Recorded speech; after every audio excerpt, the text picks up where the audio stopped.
1901 সাল থেকে নোবেল পুরস্কার দেওয়া হয়ে থাকে।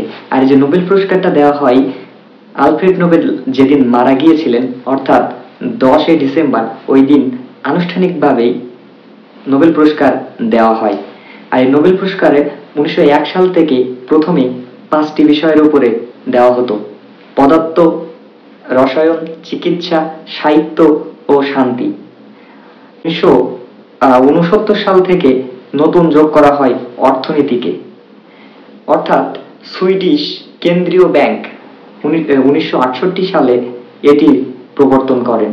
বর্তমানে নোবেল পুরস্কার দেওয়া হয় 6টি বিষয়ের উপর: পদার্থ, চিকিৎসা শাস্ত্র, রসায়ন, শান্তি, সাহিত্য ও অর্থনীতি।